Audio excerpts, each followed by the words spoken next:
Good evening, folks, and afternoon, folks. As we talk about the unification of Canada and how Canada actually became a full country. Now, to get onto the idea of this, we all know how the Revolutionary War occurred, and Benedict Arnold tried to make Canada, as he invaded Canada, and tried to make it a part of the United States when he invaded Canada, and how Quebec Act pretty much prevented anyone from Canada from being a part of the United States. And then we got the other part of Canada, and then the War of 1812 broke out, and the United States invaded Canada on all those parts, but any prevailing of into Canada was repulsed by Great Britain. I mean, there were some victories in Canada that were remarked backwards, but like Siege of Fort Erie, that was in Canada, but that has since been moved back. Big time victories, but now we got the war battles that talk about that. They have the Republic of Canada, which is kind of like the French flag, but / Hunter's Lodge. But now we'll go on to how this whole thing took place. We have in the lower part of Canada at St. Denis. This is how pretty much all Canada united as one. The Battle of St. Denis pretty much was what was the Patriot victory. 300 British regulars versus 200 militia and 600 light armed civilians. Charles Stephen Gore of the British Canadians taking on the Wolford Nelson, 200 militia, 600 light armed civilians. Civilians lost 12 dead and 7 wounded. The British lost 54, 20 wounded, 6 missing, and 1 cannon to the entire war. This is in the lower part of the Canadian Rebellion. At St. Charles, it was a government victory. The government lost 3 and 18 wounded out of 406 regular infantry, 20 militia cavalry, and 2 cannons. 250 to 50 rifles, and 50 rifles, 56 were dead. So, that was a pretty interesting one. Then the Loyalist victory, Lower Canadian Regiment. No casualties were reported for the Lower Canadians. The Patriots had 1 dead, 3 wounded, and 1 taken prisoners. That was at Moore's Corner. St. Escachu, or something like that, I'm not real pronouncing good. Jean Chenier was killed in action. 70 killed, 120 captured. So, pretty good significant number there. Then, Loche, 8 dead, 2 dead. 8 Patriots dead, 2 Loyalists dead. Becker's Farm, the Patriots won there. Not sure how many actually died, because it doesn't give a number. Udalltown, Loyalists won there. 6 dead, 9 wounded for the Lower Canadians. 12 dead, 10 to 12 dead, and 15 wounded for the Patriots. The Burenawas, the Loyalists won there.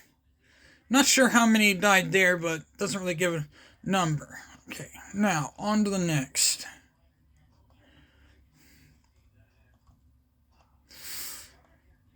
Now we go to the Upper Canada. Montgomery's Tavern. Pretty much not a lot was fought there. The government won up there. 3. The rebels lost 3 dead, 5 wounded, while the regulars while the army and militia, 1 dead, 5 wounded. that was one of the most hard-fought battles. The Caroline affair was a battleship, was pretty much a ship that was captured between the relations of American well, it's pretty much American, but it was pretty much captured. The Americans kind of got involved in this part, in the upper portion.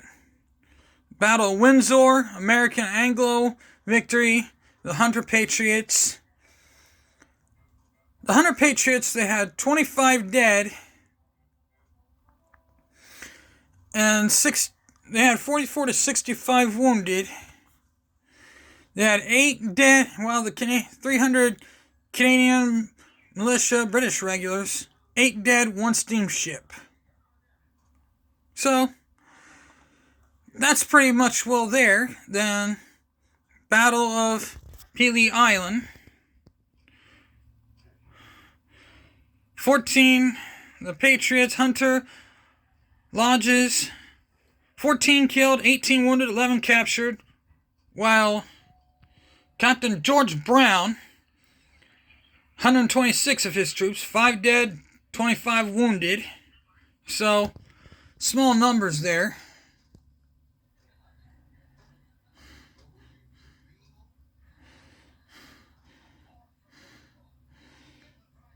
Then the raid on the Short Hills, which was a rebel victory.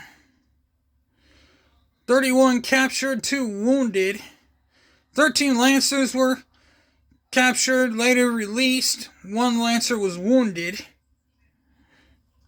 There were 13 Queen Lancers and 4 Canadian militia.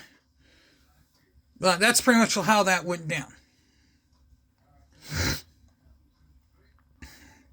Now we got Battle of the Windmill. That pretty much was the end of the entire war. This pretty much ended the entire thing. Out of 250 Hunter invaders, 53 dead, 61 wounded, and 136 captured.